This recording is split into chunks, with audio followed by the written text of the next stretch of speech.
All right, let's go move on. So, chapter 19, part 2. So, we covered fat and stuff. Now we're going to go over sugars, okay? And the regulation of sugars by the pancreatic islets, okay? Or otherwise known as the islets of Langerhans. I think that's by far the more common name, okay? So, there are 3 cells involved, alpha cells, beta cells, and delta cells. Okay, alpha cells secrete glucagon, beta cells secrete insulin, delta cells secrete somatostatin. Okay, by far the most important in this is insulin. Okay, insulin is a major hormone that regulates blood sugar levels. Okay, okay, it is important to maintain enough glucose in the brain. Okay, while keeping levels below that with damaged tissues. Okay, your brain functions primarily on glucose. Okay, but too much glucose is bad. Glucose is reactive and sticky. It causes things to stick together. I mean, if you imagine kind of like syrup and honey, that's sugar. That's what pure sugar is, right? In lower levels, it does the same thing, just less. But too high sugar levels are a bad thing. Okay, insulin, the plasma concentration of glucose, amino acids regulates insulin glucagon. Okay, what's most important is the fasting plasma glucose level.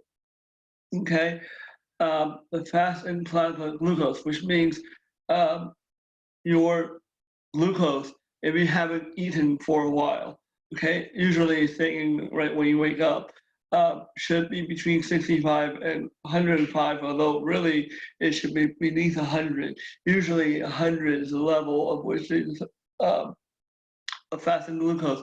100 milligrams per deciliter is when they decide you're either diabetic or pre-diabetic. Okay. Okay.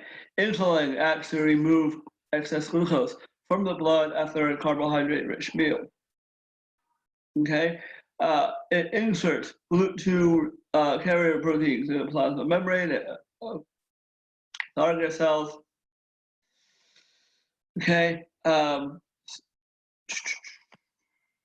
okay. So the sugar, the the skeletal, cardiac muscle, liver, adipose cells uptake sugar, right? That's what Glut4 does. It promotes production and storage of glycogen and fat. Okay, inhibits the breakdown of fat and protein, stimulates the use of glucose for energy. Okay, so if you have glucose, you would prefer it to be used for energy. Okay.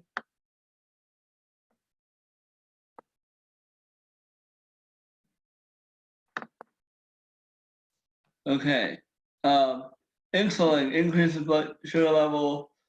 The glucose enters beta cells, closes the potassium channels, which causes the exocytosis of insulin. Okay. Okay. So regulation of insulin secretions right there. Okay. Glucagon does the opposite. Okay. When you start running low on glucose, your glucagon starts to levels increase. Glucagon levels does a couple of things. Glucagon is released. It works in the liver a lot. Liver, there's a storage form of sugar called glycogen. Okay, it activates glycogen to release glucose. Okay, it promotes the release of fatty acids from adipose tissue, so you burn fats instead of sugars. Okay, and then amino acids also stimulate insulin secretion. Okay. Okay. So the glucose tolerance test. Okay. Basically, you wake up in the morning. You wake up in the morning, you take a bolus of sugar, okay? Basically a glucose solution, which is something akin to a really, really sweet Gatorade, and you measure glucose levels over time, okay? If glucose is normal, it should come back down to below 100 after a couple of hours. I believe they usually run 3 hours, but they go per hour for 3 hours. And if it's high, then that's a sign that you're not processing the glucose, you're not responding to insulin, so it's diabetes. Okay. Okay. Okay. So the parasympathetic, sympathetic innervation. Okay. So think about it this way, right? The sympathetic, you want sugar in your bloodstream because you're going to be running. So sympathetic, higher blood level sugars, okay? So stress, hypoglycemia. The parasympathetic is the opposite, okay?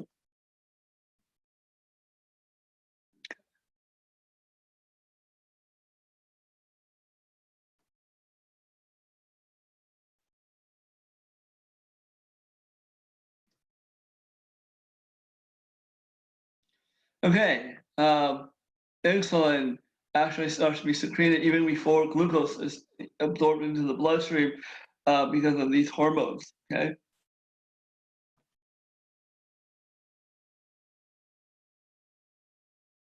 Okay, so helps prevent sudden rise in glucose fall absorption.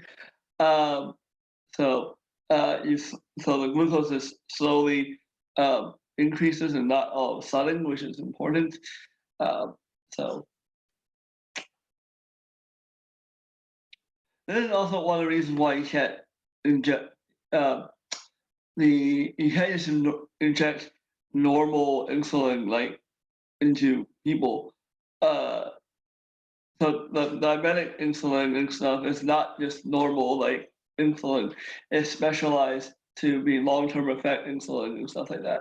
So yeah.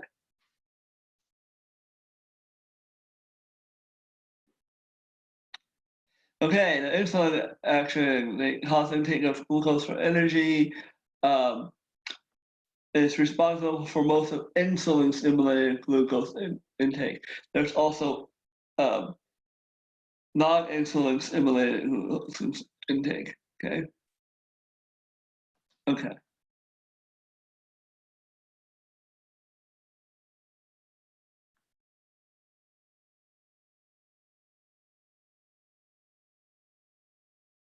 Okay. Glucose is taken in the liver and stored as glycogen. Like I said, there's about 2,000 calories worth of glycogen, and once there's only that much room, and then if there's more, then you just funnel it toward fat production. Okay.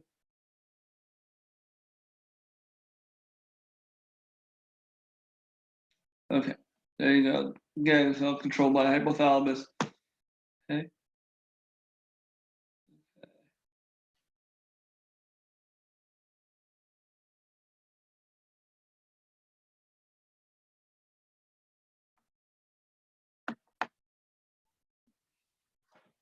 Okay, during fasting, glucose levels are held constant because of release of glucose from the liver. The liver, again, has a glycogen storage. The glycogen is stimulated and that releases glucose or glucose 6-phosphate back into the bloodstream. Okay. Um, okay.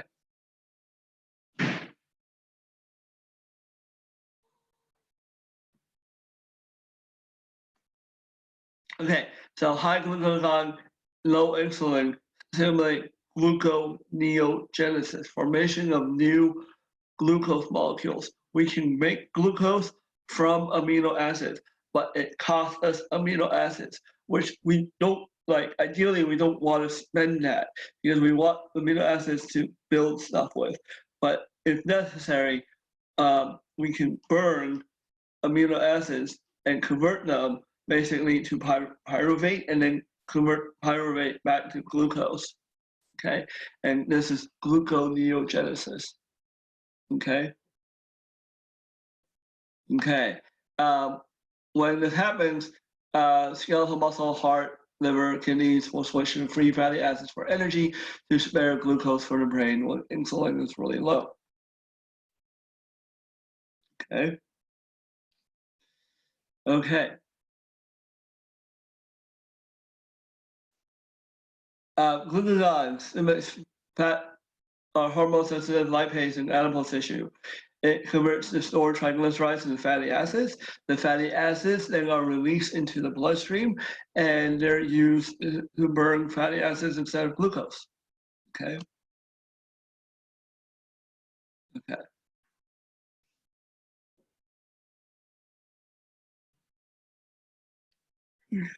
Okay.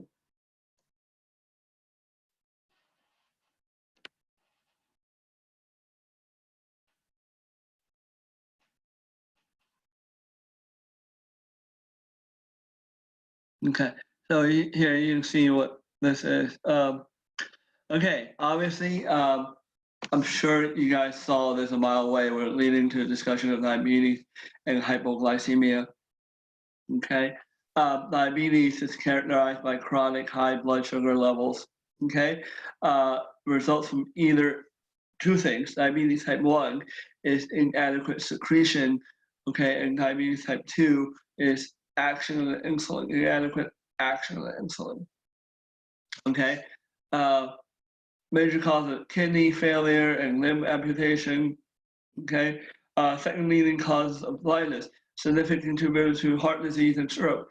Okay, so the reason for all this is sugar, right? Sugar, remember I said sugar was sort of sticky? Okay, sticky sugar makes the blood thick. Thick blood doesn't run through capillaries very well because it's too thick. That is a problem with kidneys. So it destroys nephrons because the blood is too thick.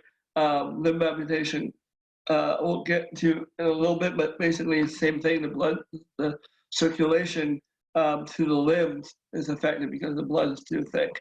Second leading cause of blindness because, again, the blood flow to the retina is too thick. Okay. All right.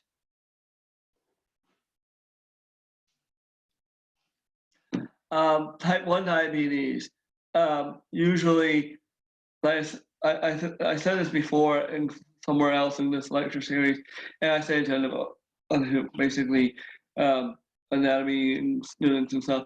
Type 1 diabetes used to be called juvenile diabetes. When I was in college, we called it juvenile diabetes. Now the name is type 1 because kids are getting type 2 diabetes, so it's hard to classify. Okay, so type 1 is actually autoimmune disease where the beta cells are destroyed. If the beta cells are destroyed, you're not producing insulin. So it's not that you're not responding to insulin, it's that you're not making insulin, okay? Like, one of the more interesting ways they want to treat type 1 diabetes is just to introduce new stem cells that make insulin and stuff. So it's actually pretty cool. All right.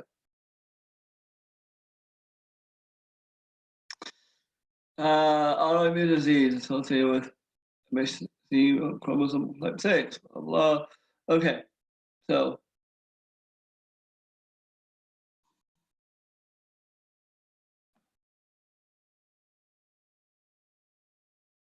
Okay, so because of insulin, lack of insulin, there's higher levels of fatty acids as well. These are converted to ketone bodies in the liver, okay, and that puts you into ketoacidosis, okay. Increased glucose and ketone bodies secreted in urine, and as osmotic diuretics, so they pull, because these are in the urine, they pull water along with it, that leads to dehydration, okay. Okay, So people with type 1 diabetes also have abnormal high secretion of glucagon. So again, if you don't secrete insulin, there's none of that negative feedback. So it feeds back even more. Okay. Okay.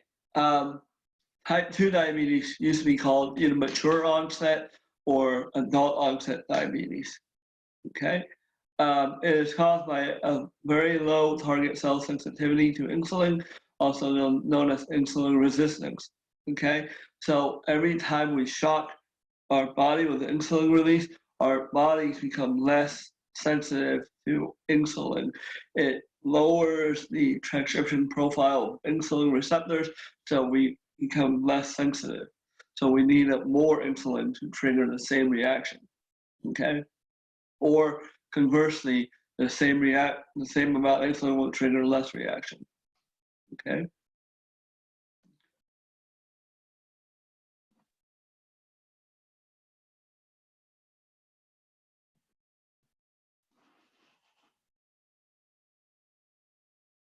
Okay, so here we can talk about what a glucose tolerance test actually looks like.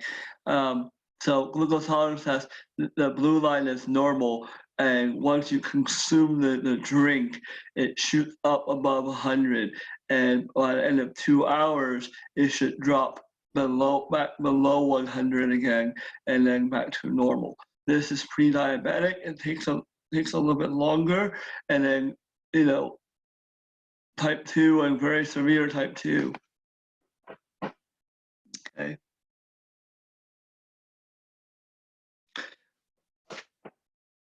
Okay.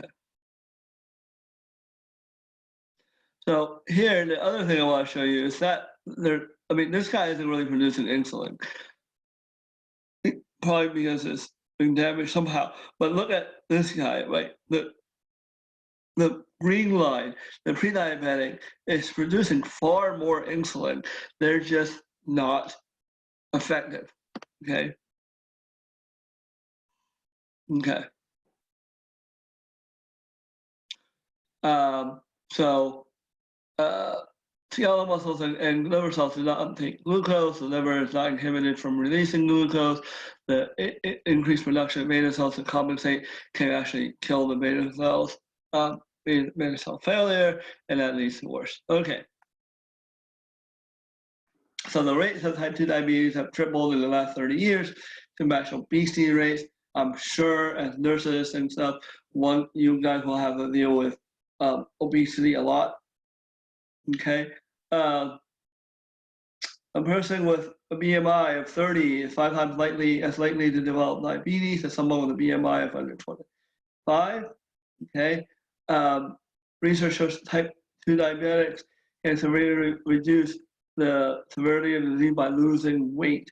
Okay, losing fat, putting on muscle. Okay.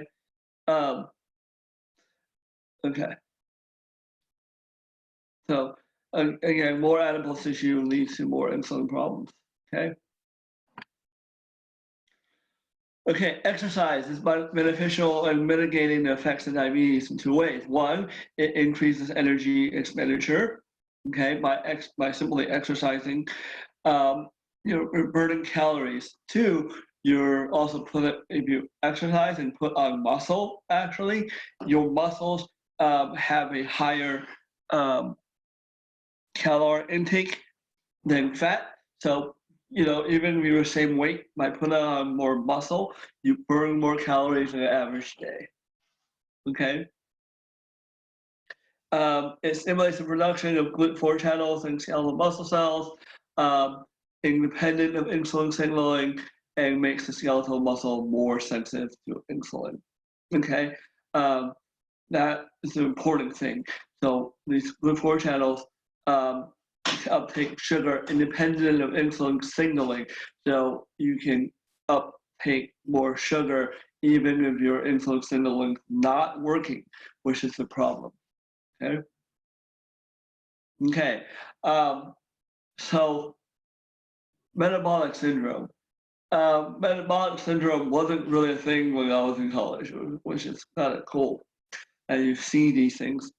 increase so dramatically they end up in textbooks. So metabolic syndrome, early in the progression of type 2 diabetes, there's an increased release of insulin. So remember the pre-diabetic, that's the highest level, okay? High blood glucose levels, low HDL levels, increased risk for hypertension, okay?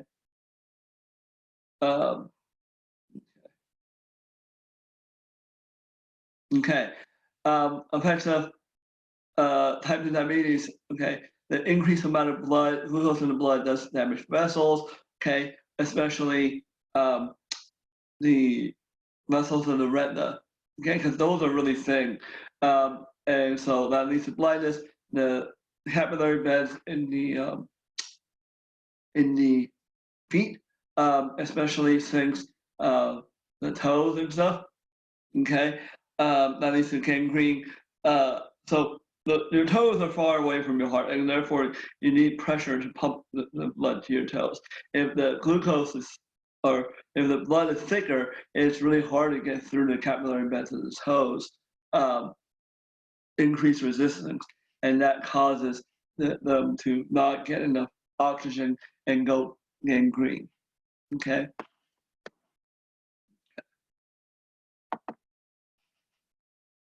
Okay.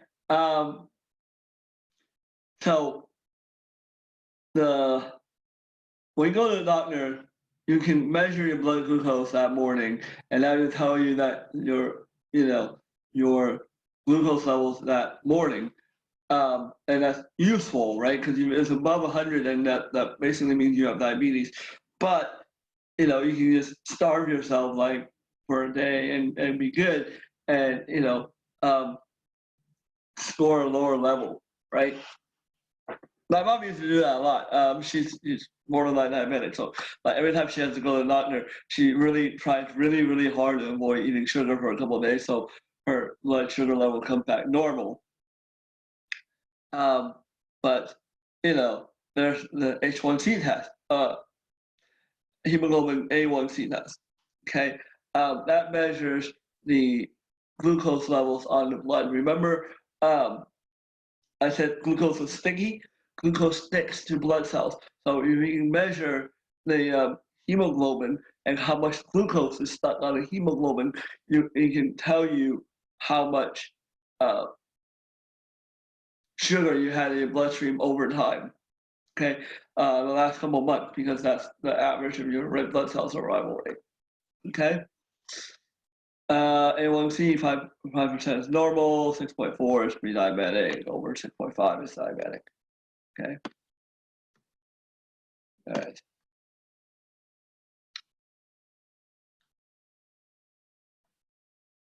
Okay. Okay. Treatments of type 2 diabetes. Metformin is the most commonly used drug to treat type 2 diabetes and inhibits hepatic gluconeogenesis. There's some cool data on metformin actually making people live longer, which is awesome. And it works on other animals as well.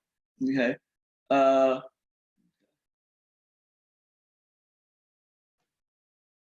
there you go. These are other drugs which I keep talking about. Okay, it can be abnormally low glucose levels, hypoglycemia, that can lead to fainting or coma actually. Okay.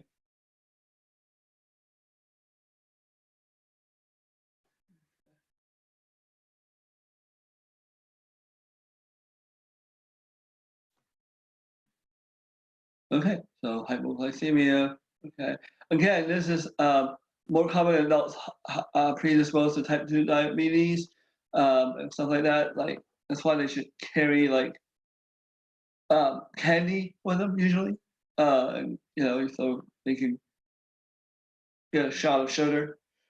Basically, is what that is. Okay.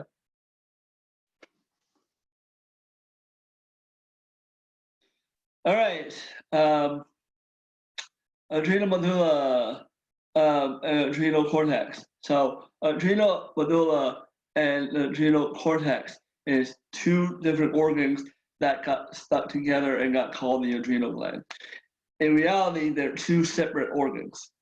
Okay, the adrenal medulla secretes catecholamines, epinephrine and norepinephrine, also known as adrenaline, in response to sympathetic stimulation. Okay, so adrenal medulla deals with short-term stress. The adrenal cortex deals with long-term stress. Okay. Okay. So metabolic effects of catecholamines. Again, what are you doing? Short-term stress. What are you actually doing? Trying to run away from a lion. What do you need to run away from a lion? Large amounts of sugar in your bloodstream and large amounts of free fatty acids in your bloodstream, so you can run faster and hit harder or do whatever the hell you do to get away from said lion. Okay?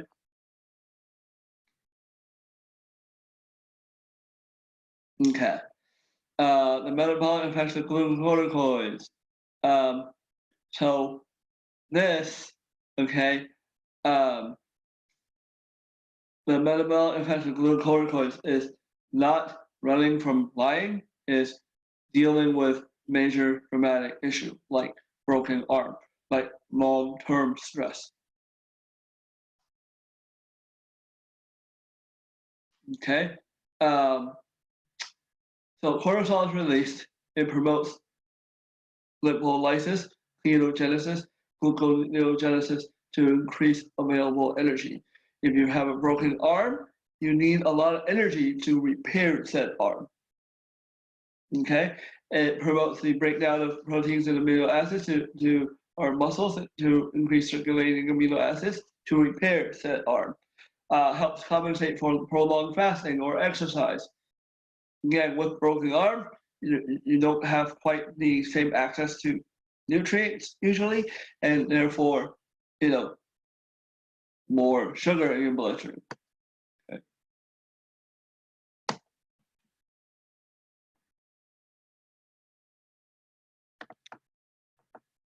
Okay. Okay. Okay. Thyroxine. Okay. Acts on both cells of the body to increase increased rates of cellular respiration by decreasing intracellular ATP levels. Okay. Leads to production of uncoupling proteins. Okay. So uncoupling proteins uncouple the electron transport chain, which means the electron transport chain is no longer working as well. Your electron transport chain is a major chain to get you ATP, so less ATP. When you uncouple the electron transport chain, the energy has to go somewhere, and so it is actually dispersed as heat. Okay, so increasing uncoupling proteins will generate more heat. Okay, contributes to adaptive thermogenesis, increases basal metabolic rate. You're burning more calories, you're generating more heat. Okay. Okay. Bmr and Thyroxine. No, Bmr is two components. Okay, basal metabolic rate. That's independent of thyroxine, and thyroxine dependent. Okay.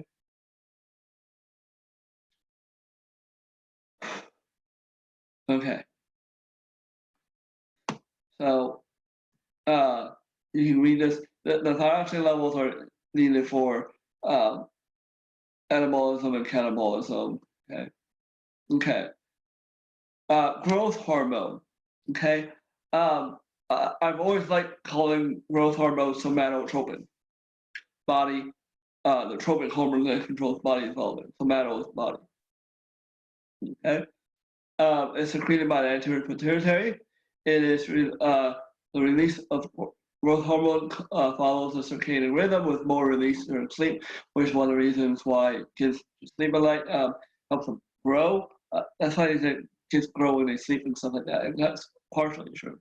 Okay, It's also stimulated by increase of amino acids and a decrease in glucose in the plasma. Okay.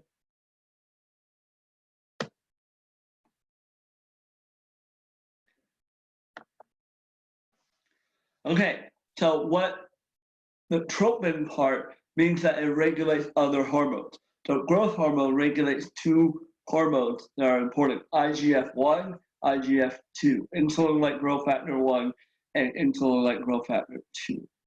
Okay. Okay, IGF-1 stimulates mitosis in cartilage tissue. So remember the epiphyseal plate. Okay, so IGF-1 increases that cartilage, and therefore you grow taller. So if I inject a child with growth hormone and when they're young, then they grow taller than they normally would. Okay. IGF-2 is much more insulin-like, more high, like more in terms of sugar. It also causes IGF-2 also goes to the muscles and causes muscle development and stuff like that. So there's also other effects. Okay. Okay, effects of growth hormone and metabolism. Cellular uptake of amino acids, the breakdown of fat from adipose tissue. Okay. Okay.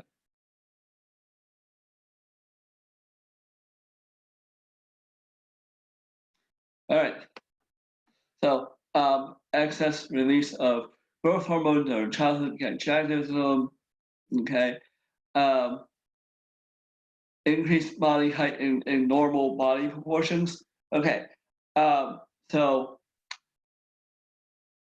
my best way of explaining this is Andre the Giant. Okay. Some of you guys are too young, but Google Andre the Giant and see how big this dude is compared to normal human beings. Okay. If you want to see a really kind of startling picture, just Google Andre Giant holding a beer, and you'll see like the beer cans that he's holding look like little toys. Okay. This dude had a pituitary tumor that led to increased levels of growth hormone. Okay, that's why he was so big. Okay, the sad part of this story was, well, he's famous for being big, and he was a professional wrestler and stuff like that. And he did a bunch of movies, including my favorite, which is The Princess Bride. But he could have led a normal life if he didn't grow up on a farm. He grew up on a farm, and therefore they didn't catch it in time to kind of fix the problem. If he lived in a city, even in the '60s when he was growing up, they could have figured it out and treated that. Okay.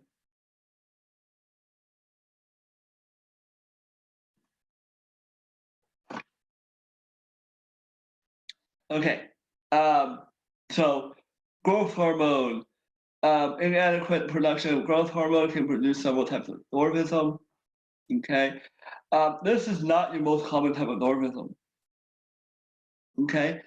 The most common type of dwarfism is something, if you Google, like, what's the actor's name? Peter Dinklage. He's a guy in Game of Thrones, a short little dwarf in Game of Thrones. If you Google him and you look at him, you'll see that he has abnormally short limbs. His head is normal size. His body is relatively normal size. He just has really short arms and limbs. Okay, and that is due to achondroplasia. So that has nothing to do with growth hormone, really. The growth hormone, I mean, he's looking for growth hormone dwarfs, but growth hormone dwarfs are actually kind of weird. Like, if you take a picture of a growth hormone dwarf and you don't give any environmental cues, like you take it against a blue background or something like that, then you can't really tell that this dude is a dwarf. What makes him a dwarf is when you see him compared to normal people, he just looks small. Okay. All right. Regulation of calcium. Okay. And phosphorus. Okay. So, full information absorption. There we go. Okay. So, these processes are regulated by calcitonin, not really, parathyroid very much, estrogen, and vitamin D. Okay.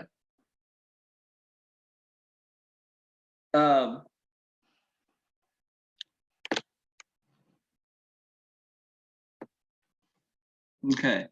Parathyroid hormone. Okay. You can see there's effects, right? But there's no effects of like calcitonin really. There's no diseases associated with it. There's no real effect associated with it.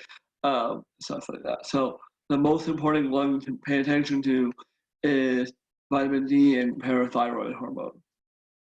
Okay. Okay. We store calcium in our body. We store about 2 pounds of calcium in our body. Okay. Okay. The calcium. One of the ways the calcium is released is from bones, and that's chewed away from osteoclasts. Okay. So anytime we get our calcium levels get too low, okay, we release parathyroid hormone. Parathyroid hormone acts on osteoclasts and get osteoclasts to work harder and release calcium into the bloodstream. Okay.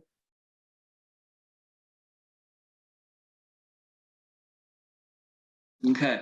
So osteoclasts and osteoblasts work against each other. Osteoclasts make bone. Osteoclasts chew away bone, and so whichever lever you push on, the way bone formation or reabsorption works. Okay. Okay.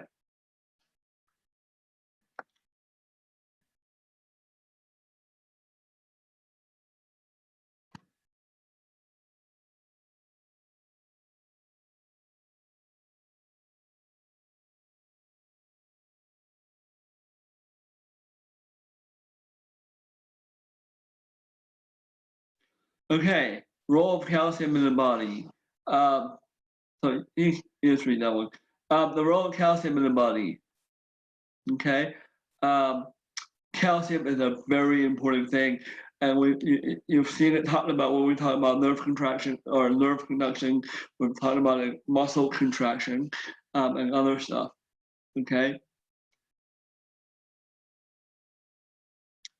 Calcium is also a second messenger for a lot of different signaling. Okay. Well, all right. So hypocalcemia, not enough calcium can result in increased permeability of to Na plus and other ions. This results in increased muscle excitability, muscle spasms, cardiac issues. Okay.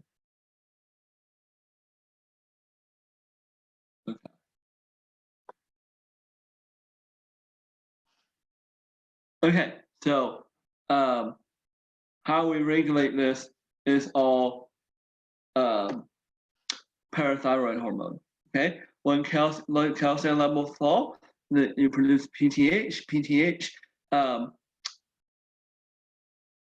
part of PTH is magnesium, so you need a little bit of magnesium. Okay, but the role of PTH is to raise the circulating calcium levels and phosphorus levels.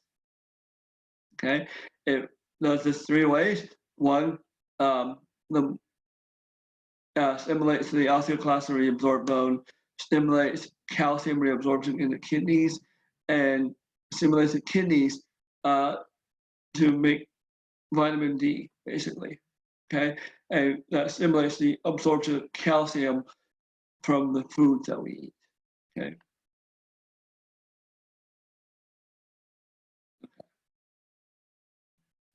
Calcitonin will split. Okay. Okay, in men, testosterone is converted to estrogen for use in bone formation. Okay. Men are less prone to osteoporosis because they make estrogen They basically make estrogen their whole lives because they make testosterone their whole lives.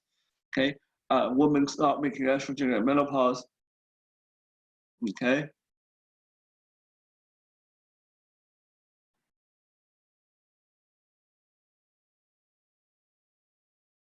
All right. Estrogen stimulates osteoblast activity and bone deposition, producing the chemicals that inhibit the formation of new osteoclasts. So think about what happens when you turn off estrogen. You basically increase the level of osteoclasts a lot more. And therefore, women lose bone more than men, and after 50. And what's even more important than that is women have less bone to begin with than men. Okay, and third, this is not physiology, it's more anatomy.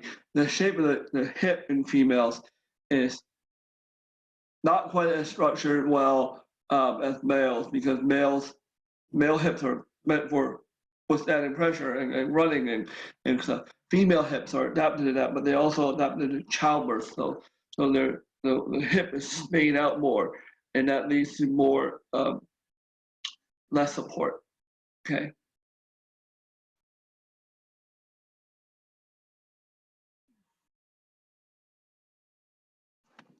All right. People with hyperthyroidism are more prone to osteoporosis. Okay. So again, that has to do with more energy levels and stuff like that. Okay.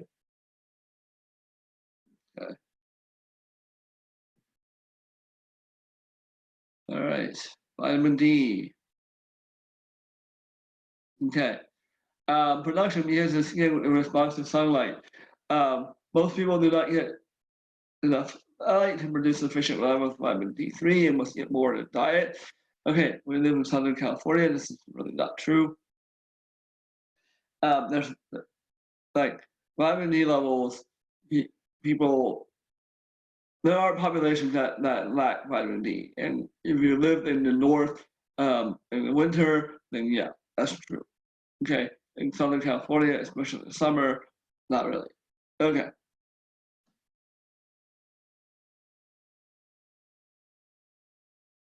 Okay. So vitamin D increases intestinal absorption of calcium, stimulates bone absorption.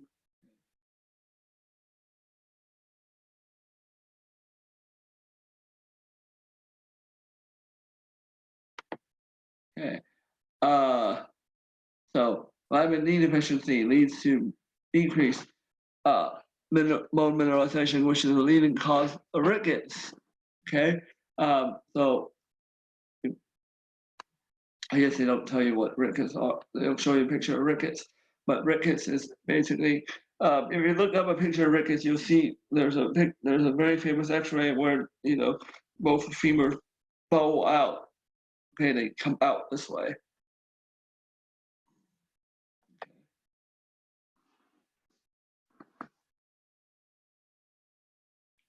Okay, there you go. These are other things.